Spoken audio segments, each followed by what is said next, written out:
Saturday night main event को उसकी औकात दिखाने के लिए रेडी है हमारी Monday night raw from Netflix.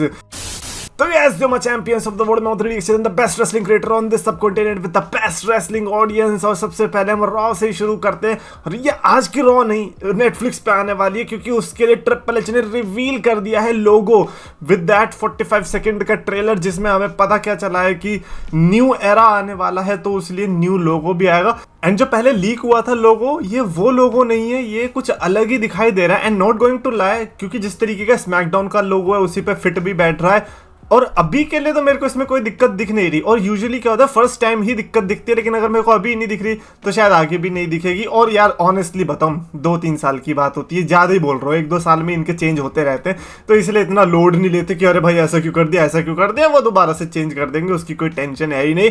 But अभी के लिए तो मेरे को तो ठीक ठाक लग रहा है। और कहीं ना कहीं मेरे को ऐसा लग रहा है यार कि ये किसी के YouTube चैनल जैसा लग रहा है, लाइक ऐसा कोई अमेरिकन या ब्रिटिश YouTube चैनल है रेसलिंग से रिलेटेड, उसका ऐसा हुआ करता था। I am not sure, I am just saying. But anyway, सबसे पहले भाई आज की रॉ भाई तहस नहस, मतलब मैं ये कहूंगा कि सैटरडे नाइट मेन इवेंट से ज्यादा मजा है मुझे इसमें आया था, तो इसीलिए जो इसकी रेटिंग है वो भी उससे ज्यादा ही रहने वाली है।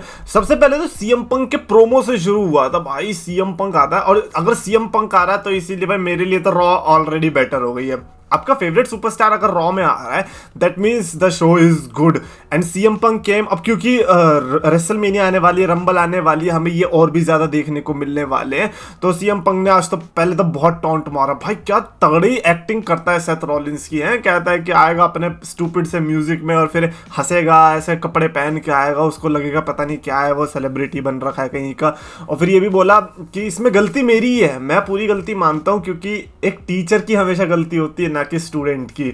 और टीचर है सीएम पंक, क्योंकि according to him Seth Rollins उसका डिसाइपल था। But at the same time Seth Rollins फिर अल्टीमेटली आता है, वो क्राउड से आता है, और उस पर भी रोस्ट कर दिया सीएम पंक ने कि बहुत सही जगह पे तू बिल्कुल वहीं पे बिलोंग करता है जहां पर बाकी के सीएम पंक फैंस हैं। यार इसको सीएम पंक को हमेशा ऐसी फ्यूड कैसे मिल जाती है।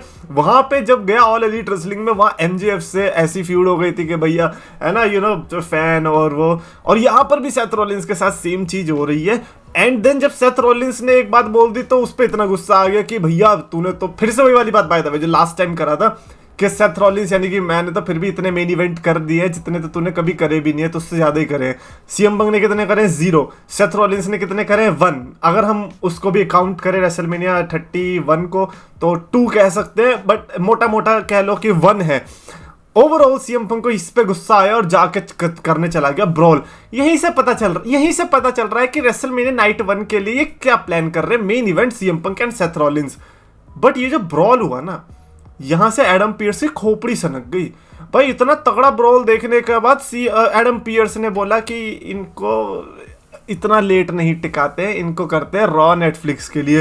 रॉ नेटफ्लिक्स के लिए एक्चुअली में कंफर्म कर दिया, जो कि अभी तक सिर्फ रूमर्स आ रहे थे, अब ये कंफर्म कर दिया कि सेथ रॉलिंस और सीएम पंक आमने सामने आने वाले नेटफ्लिक्स के प्रीमियर एपिसोड में। यानी कि Roman Reigns and solo Sikoa तो लड़ेंगे ट्राइबल कॉम्बैट में, सेथ रॉलिंस एंड सीएम पंक भी लड़ने वाले हैं। 2 ऑलरेडी इतने बड़े पैंगर्स जो कि लाइक कह सकते हैं कि रेसलमेनिया वर्दी मैचेस हैं, वो हमें रॉ में देखने को मिलेंगे। एंड भाई इससे बढ़िया कुछ हो ही नहीं सकता।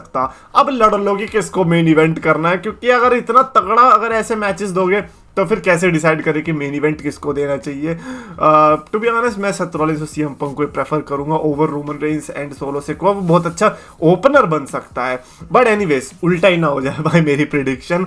ओ भाई बैक स्टेज में सेथ रॉलिंस और जब का इंटरव्यू होने वाला था, तो उसके बाद वो आ जाता, ड्रू मैकिंटायर आ जाता है उसको बताने के लिए हम दो ही हैं, हम दो देख रहा कितनी सिमिलैरिटी, हम दोनों ही रोमन रेंस के खिलाफ खड़े रहे और ये छछूंदर लोग सारे। तो ड्रू सेथ रॉलिंस ने कहा मेरे को अपने में गिनती मत करना, वो जे उस और सैमी ज़ेन मेरे दोस्त हैं। वहीं पर ड्रू मैकिंटायर को गुस्सा आ जाता है, कहता है भाई यार ये तो बेवकूफ़ी निकला। तो बाद में जब अटैक करने के लिए आ रहा होता है तो बड़ा एंगल अच्छा लगा था कि सेथ रॉलिंस इंटरव्यू देने को हो रहा है, और फिर पीछे से आके जब ड्रू मैकिंटायर आ रहा है उस पर अटैक करने के लिए, सैमी ज़ेन ने आके बजाना शुरू कर दिया। भाई ये कौन सी डब्ल्यूडब्ल्यूई देख रहा हूँ मैं। एक ऐसा टाइम होता था जब पता ही नहीं चलता था क्या हो रहा है, कहाँ से अटैक हो रहा है, और अब अटैक होता हुआ दिख भी रहा है हमें और वो बच भी रहा है अटैक। अरे भाई ये कौन सी फ्यूचरिस्टिक डब्ल्यूडब्ल्यू में आ गए मैं। कहा तो भाई बंदा तड़प जाता था, भाई बचा लो कोई नहीं आता था बचाने के लिए, अब अटैक होने से पहले बच रहे हैं भाई साहब। क्या ही बोलूं मैं, यहाँ पर बहुत अच्छी एनालॉजी थी देने के लिए, बट खैर नहीं दे सकते अभी के लिए। बट ओवरऑल आई थिंक ये फ्यूड बड़ी तगड़ी सी चल रही है। अजीब सा ही हो रहा है कि भैया ड्रू मैकिंटायर सेथ से भी पंगे ले रहा है, पंक से तो पंगे थे ही थे पहले, अब सैमी ज़ेन से भी पंगे ले रहा है। मीनवाइल सेथ का नहीं समझ आ रहा, पंक से तो पहले निपट लो फिर ड्रू मैकिंटायर से निपट लेना। It's just so weird, I don't know. Elimination chamber में मुझे लग रहा है कि ये सारे आमने सामने भिड़ंत इनकी देखने को मिल सकती है। ओवरऑल यहाँ से जो सबसे बेस्ट चीज देखने को मिली कि भैया सीएम पंक और सेथ रॉलिंस का कंफर्म हो गया मैच, और इससे ज्यादा हमें कुछ चाहिए भी नहीं था। Bronze Breaker and Ludwig Kaizer का मैच आता है इंटरकॉन्टिनेंटल चैंपियनशिप के लिए। कसम से बता रहा हूँ 2 बेस्ट मैचेस लगे थे, जिसमें से सबसे पहला था ये ब्रॉन ब्रीकर और लुडविग काइजर, दोनों ने क्या लड़ाई करी है।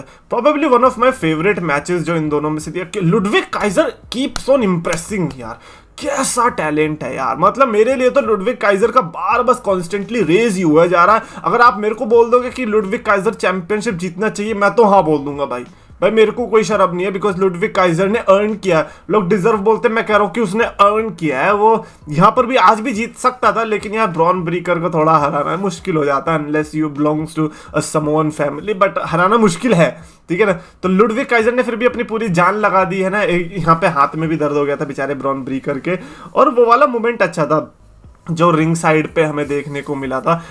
But overall I would say कि मोमेंट वाइज अच्छा था, इसमें मूव्स अच्छे थे, एंड फाइनली ब्रॉन ब्रीकर ने टाइटल रिटेन तो करी, वो तो खैर एक्सपेक्टेड ही था। But match wise it was a quality match, जो कि मैं कहूँगा कि यूजुअली हम पहले टीवी शोज में नहीं देखा करते थे। जो रॉ स्मैकडाउन आती थी टीवी पे, हम ऐसे एक्सपेक्ट नहीं करते थे, लेकिन अब तो ऐसा लग रहा है इनका रोज का हो गया। नेक्स्ट अप हमें लिव मॉर्गन का सेगमेंट देखने को मिला था, जहां पर लिव मॉर्गन, डोमिनिक मिस्टीरियो ये सब आते हैं। तो भाई लिव मॉर्गन ने बहुत अच्छा प्लान लगा रखा था कि क्योंकि डोमिनिक मिस्टीरियो को बोलने नहीं दिया, तो लिव मॉर्गन जब बोलने जा रही थी तो उसको भी नहीं सुन रहे थे, तो उसने मेगाफोन निकाल लिया और मेगाफोन से बोलने लग गई। सबसे बड़ी स्टूपिडिटी तो मेरे को यहीं पे लगी, क्योंकि यार माइक्रोफोन से जितनी तेज आवाज आ रही थी उससे धीरे ही आ रही थी मेगाफोन में। मैंने कहा ये किस बात का मेगाफोन है। डोमिनिक मिस्टीरियो ने माइक आगे करने की कोशिश करी, लेकिन उससे भी कुछ सुनाई नहीं दे रहा था। ओवरऑल लिव मॉर्गन स्टूपिड ही दिखाई दी वहां पे। फिर रिया रिप्ली आती है, रिया रिप्ली अलग ही गुस्से, रिया रिप्ली कितने गुस्से में है, और फिर आप कुछ करते ही नहीं हो। अभी हमने सैटरडे नाइट मेन इवेंट पे भी देखा था, इतने गुस्से में आई थी, फेस टू फेस आई एंड देन कुछ नहीं किया। आज भी हमने देखा उसने बस मैच ही कंफर्म करवाया कि हाँ तेरा और मेरा मैच होगा, बस उतना ही हुआ है। डोमिनिक मिस्टीरियो की एक बेइज्जती कर दी, जो कि मैं यूट्यूब पे नहीं बोल सकता, क्योंकि बेचारा डिमोनेटाइज कर देगा यूट्यूब, कहेगा कि अच्छा तू बेटा ये सब चीजें बोलने लग गया। और फिर उसके बाद रिया रिप्ली ने फिर कुछ नहीं किया। मैंने कहा चल क्या रहा है भाई, इस राइवलरी को खत्म करो, मैं भी पक गया हूं। अब चाहे लिव मॉर्गन के पास चैंपियनशिप रहे ना रहे, रिया पे जाए ना जाए, तुम बस इसको एंड करो। Honestly speaking, Roman solo great, Punk और Seth great, Liv versus Rhea क्या है, इतना खींच दिया इन्होंने रबड़ की तरह कि इनका कोई वजूद ही नहीं दिखाई दिया। खैर आगे बढ़ते, मैं इस पे ऑनेस्टली बता रहा हूँ, मेरे अंदर तो इसके लिए 0 एक्साइटमेंट लेवल है। जब से लिव मॉर्गन आई है जजमेंट डे की, बेचारा बेड़ा गर्गी हो गया। बट एनीवेज उसके अलावा भाई बैकस्टेज का बड़ा मस्त सेगमेंट देखने को लगा था। दमिज इतना कॉन्फिडेंस में पॉल एलरिंग और उसको एकामर रेजा को कह रहा है, देखो तुमने जो भी किया बहुत बढ़िया किया, मेरा यहाँ पे काम खत्म होता है, हमने मिलकर हरा दिया व्हाइट सिक्स को। पीछे से आता है कैरन क्रॉस अपने स्वैग में, भाई बड़ा मस्त लग रहा है कैरन क्रॉस को अब देखने में, लंबे लंबे बाल एंड ऑल, एंड या स्कारलेट को भी ठीक, मतलब ठीक है। अब कैरन क्रॉस बोलता है कि ए किधर चल पड़ा भाई, तू ऐसा लग रहा था कैरन क्रॉस अपने गुस्से को बड़ा कंट्रोल करने की कोशिश कर रहा है। कह रहा नहीं भाई तू ऐसे नहीं जा सकता, तेरे को किडनैप किया था भूल गया। किसने किया था? उसने कहा डेक्स्टर लूमिस ने। हाँ तो उससे तेरा मैच करवा दिया हमने। मिस कह रहा है वो तो मैं नहीं लड़ूंगा। कह रहा है ऐसे कैसे नहीं लड़ेगा, तेरा पप्पा भी लड़ेगा। कैरन क्रॉस ने तो भाई करवा दिया। और पॉल एलरिंग ने भी बोला देख भाई मैंने जहां तक तेरे को पता है मैंने तेरे को 2 बार बचाया है, तो इसीलिए यू ओ अस, तो इसीलिए तेरे को लड़ना ही पड़ेगा। और obviously miss versus Dexter Lumix देखने को मिलेगा। मेरे को ही समझ में नहीं आ रहा है कैरन क्रॉस को इतना दमिश से क्या लगाव हो गया है, बिकॉज आई फील लाइक कि ये वो वाली चीज है कि हम सारे बंदे तो फैमिली है, लेकिन हमें एक ऐसा बंदा मिल चुका है जिसको हम एक ट्रैप की तरह यूज कर सकते हैं कि ये लो मछली का खाना होता है ना, कि मछली अगर आएगी भी तो सबसे पहले इसे ही खाएगी और फिर हम पकड़ लेंगे मछली को। इसकी तरह यूज किया जा रहा है बेचारे दमिश को। देख के बुरा भी लग रहा है, बट जिस तरीके का एटीट्यूड रहता है दमिश को, उसके साथ होना भी चाहिए था ये। और जोई स्टार्क ने by the way Raquel Rodriguez and Kaden Carter को हराया ट्रिपल थ्रेट मैच में अपने इंटरकॉन्टिनेंटल टाइटल के क्वालिफायर्स के लिए। जोई स्टार्क पहुंची है, जिसमें मेरे को रद्दी भर भी इंटरेस्ट नहीं है। बुच और अल्फा बेब्स, ओ भाई Alpha academy academy Alpha babes बन चुकी है बाय द वे, क्योंकि अब ओटिस और अकीरा टोजावा भी तो बेब्स ही हैं अपनी। अब बेब्स से क्या कम थोड़ी है। आर्ट्रूथ के साथ सेगमेंट था ना, बुच आता है, बुच और आर्ट्रूथ की अलग राइवलरी चल रही है। इनको लग रहा है कि नेटफ्लिक्स इनके लिए ही मरा जा रहा है। रोमन सोलो तो गए भाड़ में, हमें तो भैया एक बार आर्ट्रूथ और बुच दे दो भाई, नेटफ्लिक्स की सारे 200 रुपए सारे के सारे वसूल हो जाएंगे।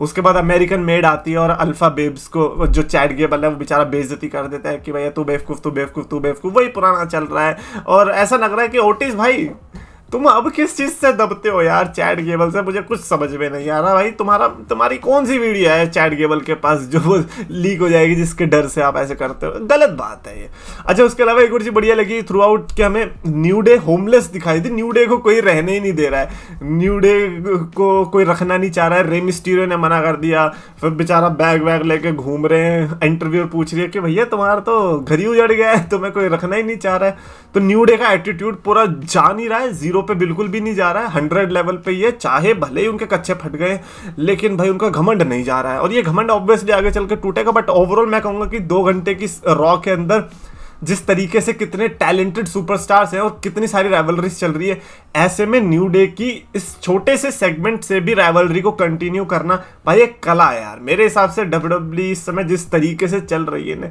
ये सीखने वाली चीज़ है। अगर बाकी कंपनीज भी सीख ले तो उनके लिए बहुत बढ़िया होगा, ना भी सीखे तो हमारा क्या ही जा रहा है। डब्ल्यूडब्ल्यूई तो देखने को मिल ही रही है। इसी के दौरान कायरी सेन भी अटैक होती दिखाई दी, पीएफसी ने अटैक कर दिया। मैंने भाई छोड़ भाई, बख्श दो भाई प्लीज। करना क्या, इतना सारा चीज होगा पूरे रॉ में देखोगे आप, ऐसे लिखने बैठोगे ना आपको पता चलेगा कि भाई बहुत सारी चीजें हुई है।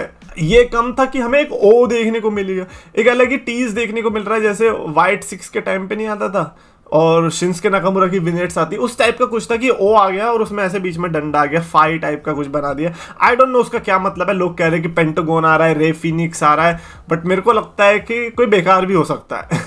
मैं बस ये कह रहा हूँ कि रेडी रहना, ये मत कहना कि ओ भाई ये रॉक ऑस्टिन ये वो, फिर जब आ रहा है तो पता चल रहा है अरे यार एरिक एस्कोबार ये कौन है। तो उतना भी रेडी रहने की हमें जरूरत है। एंड फाइनली जो मेन इवेंट था quite surprising, I was not expecting that. Judgment day यानी कि फिन बैलर और जेडी मैकडेना ने अपने टाइटल्स डिफेंड करी against War Raiders. War Raiders का पहले प्रोमो भी आता है, वो प्रोमो पैकेज उन्होंने प्ले किया था जहां से मैं वॉर रेडर्स को रूट करने लग गया था। मैंने आपको पहले भी कहा था कि अगर ये सिर्फ वाइकिंग वाले जोन में रहेंगे तो ये नहीं बढ़ने वाले। पहले मतलब भाई मैं पिछले साल से बोलता आ रहा हूँ, आई थिंक 2 साल हो चुके हैं मैं ये चीज बोलते आ रहा हूँ, और अब लग रहा है कि वो चेंज हो रहा है। अब वो हैवी मेटल मशीनरी टाइप चीज लग रहा है। ऐसा लग रहा है कि हाँ भाई ये 2 जेसीबी मशीन है और ये बस तूफान मचाने आए हैं, और अब देखने में मजा भी आ रहा है जेन्युइनली स्पीकिंग। और जो दूसरा बेस्ट मैच मैंने कहा था वो यही वाला मैच था भाई, क्या मैच था यार। एक टैग मेरा तो भाई one of my favourite tag team matches रहा इस पूरे साल का। वॉर रेडर्स और जजमेंट डे ने जो आज हमें सीट से उठा दिया ऐसा, और जिस तरीके के मूव्स लग रहे थे, स्टोरी लाइन वाज देयर। तो ऐसे में मेरे को तो लाइक ऐसा कोई प्रॉब्लम इस मैच में दिखाई ही नहीं दिया। अगर मेरे को इस मैच को रेट करना हो मैं इसको आराम से 4.75 आउट ऑफ 5 की स्टार रेटिंग दे सकता हूँ। And thanks to Damian Priest also. भाई क्या कमाल का सीन था, फिन बैलर चेयर लेने के जा रहा है और डेमन प्रीस्ट ने चेयर पकड़ रखी कि लेके दिखा, और भाई उसकी वजह से वॉर रेडर्स ने चैंपियनशिप जीती। हैट्स ऑफ भाई ट्रिपल एच। भाई मैं तो कह रहा हूं कि अगर आपने ये ऐसा रॉ दिया है तो फिर आप रॉ नेटफ्लिक्स वाला कैसा दोगे, आप रॉ फेयरवेल वाला कैसा दोगे? क्योंकि अब तो उनके पास कुछ खोने को नहीं था, लेकिन फिर भी अगर अच्छा शो दे रहे हो भाई मैं तो सैल्यूट करूंगा भाई। मेरे हिसाब से तो आज की रो एब्सोल्युटली फिनोमिनल थी। 4.75 आउट ऑफ 5 की स्टार रेटिंग है। ऐसी थी, एक तो होता है ना कि इतनी थी फैल गई है ना जबरदस्ती खींच रहे, ये थी इतनी क्योंकि 2 घंटे थी और उसमें इतना कुछ माल मसाला था पूरा भाई, टाइटेनियम लग रहा था कि अगर भाई फट गया तो भाई मजा ही आ जाएगा। आज की Raw was crazily insane. I loved it, I really loved it. Definitely आप कमेंट्स में अपने थॉट्स लिख के बताना रिगार्डिंग दिस। और वॉर राइडर्स भाई मजा आ गया भाई। क्या हो रहा है रिसेंटली लाइक काफी ऐसे सुपरस्टार्स बन रहे हैं जिनको जो मेरे को पसंद आ रहे हैं धीरे धीरे, जो कि पहले नहीं आया करते थे। वॉर राइडर्स भी उसमें से मतलब वॉर राइडर्स पहले पसंद आते थे, फिर जब वो रॉ में आए फिर नहीं आए पसंद, लेकिन अब फिर से आ रहे हैं। और आज का तो जजमेंट डे वाला मैच कमाल का मैच था भाई, मजा आ गया। कमेंट्स में लिखना अपने थॉट्स, अगर आपको वीडियो पसंद है तो प्लीज लाइक और शेयर करो, चैनल सब्सक्राइब करो।